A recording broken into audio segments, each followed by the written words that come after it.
గోపాల్ రెడ్డి గారు, లక్ష్మణ్ రావు గారు, బీటీ నాయుడు గారు, వెంకటేశ్వర్ల గారి ఇష్యూ గురించి మాట్లాడారు అధ్యక్ష.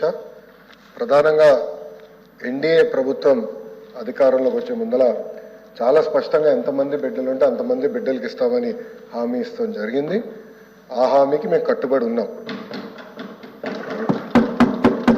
రెండో అంశం అధ్యక్ష, అందుకే గైడ్ లైన్స్ రూపొందించడానికి కొంచెం సమయం కావాలని అడిగాం. నేను కూడా ఇది కొంచెం సీరియస్గా తీసుకుంటున్నా. మంత్రులందరితో కూడా మేము చర్చిస్తున్నాం. గతంలో జరిగిన లోటుపాట్లు జరగకూడదనేది మా లక్ష్యం. మీరన్నట్టు గతంలో 15,000 రూపాయలని, తర్వాత అది కాస్త నెక్స్ట్ ఇయర్ 14,000కి అయింది, తర్వాత 13,000కి అయింది. 1,000 రూపాయలు టీఎంఎఫ్ అన్నారు, ఇంకో 1,000 రూపాయలు ఎస్ఎంఎఫ్ అని అది డబ్బులు తీసుకుంటాం జరిగింది.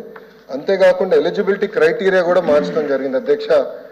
గ్రామాలు వచ్చే గల 5,000 రూపాయలు నెలకు వస్తే ఆటోమేటిక్గా వాళ్ళు ఎలిజిబుల్ అనేది, 5,000 కన్నా తక్కువ వస్తే ఎలిజిబుల్ అన్నారు. అట్లా మళ్ళీ దాన్ని మార్చారు. భూమి కూడా అది కూడా మార్చారు. దాని తర్వాత ఎలక్ట్రిసిటీ కన్జంప్షన్ విషయంలో కూడా కొన్ని నుసుకలు జరిగినాయి.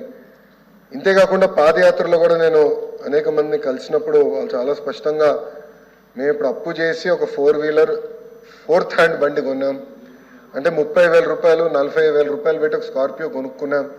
ఇమీడియట్గా తీసుకున్న వెంటనే మా తెల్ల కార్డు పోయింది, దానివల్ల మాకు రావాల్సిన సంక్షేమ కార్యక్రమాలన్నీ పోయినాయని వాళ్ళు నాకు చెప్తాం కూడా జరిగింది.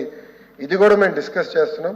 ఎందుకంటే గ్రామ సచివాలయం, వార్డు సచివాలయాలు స్వామి గారి కింద ఉంది, మళ్ళీ ఆర్టీజీ నా కింద ఉంది. మీ ఇద్దరం కూర్చుని డేటాని కూడా ప్యూరిఫై చేయాలి, పకడ్బందీగా ఇది అమలు చేయాలనేది లక్ష్యంతో మేము చేస్తున్నాం అధ్యక్ష. సో మీకు ఎలాంటి సందేహంలా అవసరం లేదు. అర్హులు ఎంతమంది ఉన్నా ఇవ్వాలనేదే ఎన్డీఏ ప్రభుత్వం లక్ష్యం. అది మేము సాధిస్తాం. రెండోది, ఇది బోత్ ప్రభుత్వం ప్రైవేట్ పాఠశాలలకు వెళ్ళే విద్యార్థులకి వర్తిస్తుంది. ఇంకో పక్కన పెద్దలు అన్నట్టు అధ్యక్ష, 2019 నుంచి 24తో పోల్చితే ప్రభుత్వ పాఠశాలలో సుమారుగా 72,000 మంది విద్యార్థులు తగ్గారు అధ్యక్ష.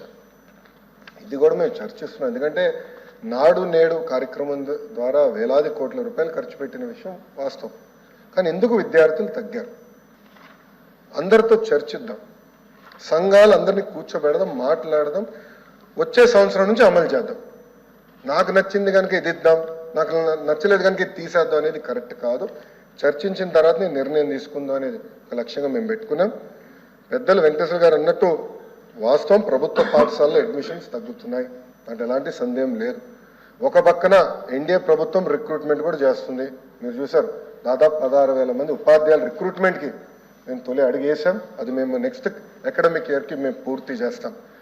కానీ ఇంకో పక్కన చూస్తే దాదాపు 11,000 పాఠశాలలో 10 కన్నా తక్కువ మంది విద్యార్థులు ఉన్నారు.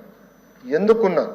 ఎలా అడ్మిషన్స్ పెంచాలి, నాణ్యత ఎలా పెంచాలి, అసెస్మెంట్ ఎలా చేయాలి, టెక్నాలజీతో జోడించి ఎలా చేయాలి, first grade, second grade, third grade pressure లేకుండా సిస్టమేటిక్ ఎట్లా చేయాలనేది కూడా మేము చర్చిస్తున్నాం. పక్క రాష్ట్రాల్లో కూడా ఏం జరుగుతుందో మేము చూస్తున్నాం. అటు ఉత్తరప్రదేశ్లో ఒక మోడల్ ఉంది, ఢిల్లీలో ఒక మోడల్ ఉంది. పక్క రాష్ట్రాల్లో కూడా ఏం జరుగుతుందో అందరం చర్చిస్తున్నాం. అధికారులు కూడా ఒక టీం వేసాం, వాళ్ళు కూడా వెళ్ళి చూస్తున్నారు. వాళ్ళు నివేదిక ఇచ్చినా నేను కూడా వెళ్ళాలనుకుంటున్నా. వెళ్ళి ఏం చేస్తున్నారో మోడల్ చూసి మన రాష్ట్రానికి కరెక్ట్ మోడల్ ఏంటనేది రూపొందించి అది మీ ముందర పెట్టి అందరు అభిప్రాయాలు తీసుకున్న తర్వాత మళ్ళీ ఆంధ్ర రాష్ట్ర ప్రజలు తల్లిదండ్రులు ముందలు పెడతా వాళ్ళ అభిప్రాయాలు సేకరణ తర్వాతనే వచ్చే అకాడమిక్ ఇయర్ నుంచి మేము అమలు చేస్తాం.